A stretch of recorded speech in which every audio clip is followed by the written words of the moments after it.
ตะโกต้นนี้ผมได้ตอนงานมิทติ้งนะครับเป็นไม้ที่ขุดมาใหม่นะฮะยังไม่แตกอยู่เดิมอยู่ในตุ้มนะครับนี่ผมตัดตุ้มออกไปแล้วนะครับก็จะปลูกเอาแค่รักษาความชื้นก่อนนะครับแล้วก็อีกสักไม้ตั้งตัวได้แข็งแรงนะครับหรือประมาณครึ่งค่อนปีหรือปีหน้าหรืออะไรก็ได้นะครับแล้วค่อยมาตัดแต่งรากอีกทีหนึ่งนะครับช่วงนี้เป็นช่วงจริงๆก็ทำได้นะครับเพราะว่าเป็นไม้ที่ขุดใหม่แต่ผมกลัวตุ้มแตกนะฮะเลยไม่อยากทำครับก็จะเลี้ยงเพื่อล่อรากฝอยให้เยอะๆก่อนนะครับแล้วค่อยทำอีกทีหนึ่งนะฮะในตอนที่รากฝอยเขาจะแตกออกมาอีกเยอะนะครับแล้วช่วงนั้นเราค่อยมาตัดตุ้มให้บางลงนะครับตอนนี้ผมปลูกเพื่อให้เขารอดก่อนนะครับให้มีชีวิตอยู่ในนี้ก่อนเอาออกจากตุ้มเฉยๆนะครับยังไม่ได้ทำอะไรเลยนะฮะแล้วก็แค่ปลูกเติมดินนะฮะยังไม่มีอะไรมากครับก็รดน้ำแล้วก็รดB1นะฮะช่วงนี้ประมาณเดือนหนึ่งก็น่าจะแตกครับโดยทั่วไปเนี่ยก็2 อาทิตย์เขาก็จะเริ่มแทงใบแล้วแต่หน้าหนาวปีนี้หนาวอากาศเย็นนะครับอากาศเย็นจริงก็อาจจะใช้เวลามากขึ้นเล็กน้อยนะครับนี่ผมแกะตุ้มออกนะครับมันแล้วถ้าเราปลูกนะครับเราต้องเอาแสแลนออกนะครับแล้วก็ช่วงที่เราซื้อเนี่ยเราจะดูว่าตุ้มอันนี้นะครับเป็นตุ้มที่ไม่แตกนะครับไม่แตกบางครั้งเนี่ยเราจะไปเจอไม้ที่ตุ้มแตกแล้วก็พ่อค้าแม่ค้าเขาเอาดินอัดลงไปหรือเอาขุยมะพร้าวอัดลงไปนะครับอันนี้เราต้องดูตั้งแต่ตอนเราซื้อนะครับอันนี้ถือว่าขุดมาตุ้มได้สมบูรณ์นะครับขุดตุ้มได้สมบูรณ์ตุ้มไม่แตกนะครับตุ้มไม่มีรอยร้าวอันนี้ใช้ได้นะครับเดี๋ยวผมทำการปลูกเลยนะครับยังไม่อยากตัดแต่งรากอะไรพวกนี้นะฮะจริงๆต้องตัดแต่งนะครับให้รากสั้นลงไปอีกหน่อยแต่พอตัดเนี่ยผมกลัวกระเทือนแล้วตุ้มแตกนะครับผมก็จะปล่อยไว้ก่อนเลี้ยงเหมือนต้นเมื่อสักครู่นะครับคือเพิ่มดินลงไปแล้วก็ให้รากฝอยเยอะขึ้นนะครับตุ้มก็จะหนาไปนะฮะจริงๆผมต้องตัดแต่งตุ้มด้านใต้ด้วยนะฮะก็ยังไม่ทำตอนนี้นะฮะเพราะว่าถ้าตัดเนี่ยอาจทำให้ตุ้มพวกนี้แตกได้นะครับก็เดี๋ยวทำการปลูกก่อนเอาชีวิตให้รอดก่อนนะครับแล้วก็ทำการล่อรากฝอยแล้วค่อยมาทำการตัดแต่งตุ้มอีกครั้งต้นนี้จะเป็นโครงสร้างที่ต้นเตี้ยๆนะครับเป็นกลุ่มกอนะฮะน่าจะเป็นไม้ที่บริเวณนี้ถ้าคาดเดานะครับตรงนี้น่าจะเป็นบริเวณที่เขาโผล่มาเหนือพื้นดินนะฮะเพราะอันนี้มีรอยมีรากอยู่นะครับมีรากอยู่อันนี้เป็นไม้น่าจะโดนกลบทับนะฮะแล้วก็บริเวณพวกนี้เขาน่าจะตัดทิ้งเผาถ่านนะครับแล้วพวกนี้ก็โตขึ้นมาเรื่อยๆเขาก็ตัดทิ้งไปเรื่อยๆนะครับมันก็จะเลยได้ไม้พุ่มเตี้ยๆนะครับเป็นไม้ที่น่าจะโดนตัดบ่อยมากนะครับวิธีเอาออกนะครับก็ให้ตะแคงต้นแล้วก็ดันแสแลนไป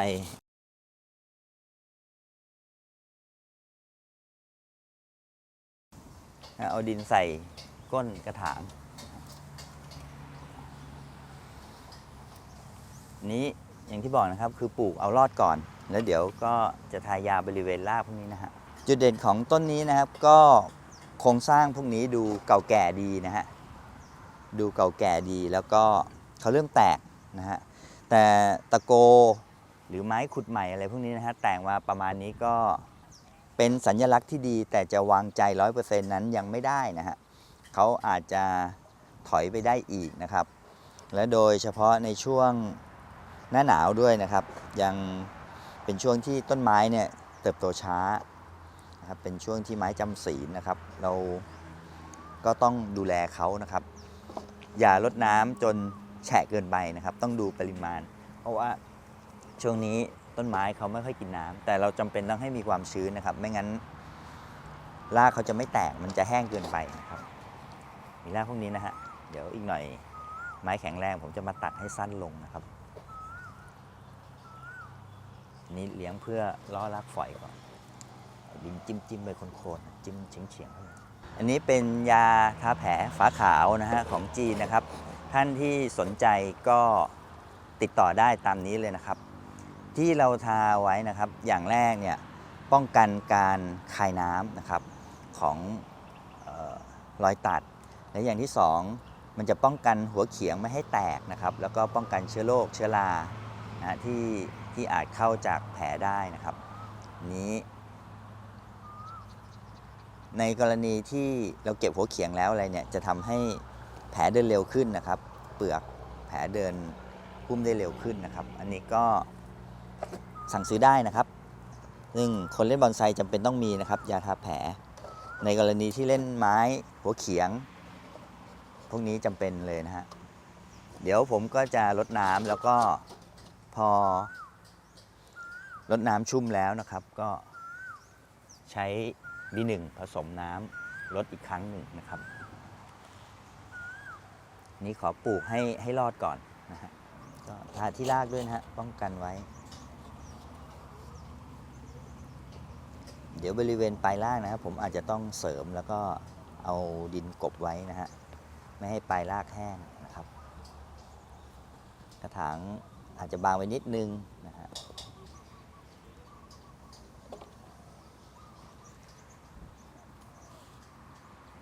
อันนี้เป็นกระถางที่ผมปลูกแค่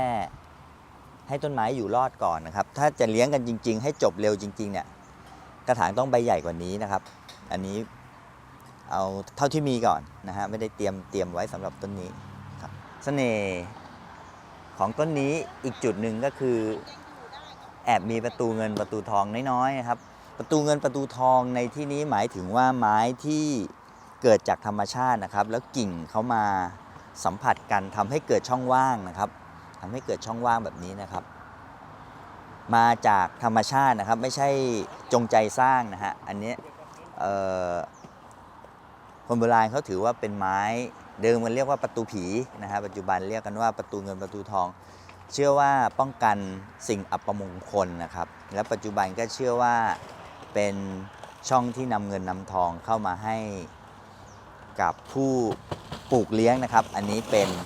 เสน่ห์เล็กๆน้อยๆของต้นนี้นะครับต้นนี้ก็เป็นต้นที่มีลำต้น2ต้นนะครับขึ้นมาเบียดกันติดกันนะครับอันนี้ติดกันสนิทแล้วนะฮะด้วยธรรมชาตินะครับอันนี้เป็นไม้จากธรรมชาตินะครับก็แอบจะมีช่องประตูเงินประตูทองอีกเช่นกันนะครับช่องนี้นะฮะตรงนี้รากจะลอยนะครับผมทายาไว้เดี๋ยวพอยาแห้งนะครับผมก็จะเอาตะข่ายพลาสติกมาบังตรงนี้แล้วก็เติมดินนะครับเพื่อไม่ให้ปลายรากแห้งนะครับที่ไม่แต่งตุ้มบางก็อย่างที่บอกนะครับช่วงนี้เป็นช่วงหน้าหนาวแล้วก็ตุ้มมาเนี่ยผมตัดแต่งตอนนี้ผมกลัวตุ้มแตกนะครับเพราะว่าปุ้มชื้นนะครับต้องทำตอนที่แห้งๆนะฮะดินมันถึงจะเกาะเป็นตัวดีนะครับถ้าทำแบบนี้ดินมันจะร่วนนะฮะตัดไม่ได้อันนี้ผมไม่มีเวลาที่จะทำนะฮะก็เลยจำเป็นต้องปลูกแบบนี้ไว้ก่อนนะครับก็ให้รากสมบูรณ์แข็งแรงนะครับ แล้วก็แตกแข็งแรงเราค่อยมาตัดแต่งตุ้มอีกครั้งหนึ่งก็ได้นะครับ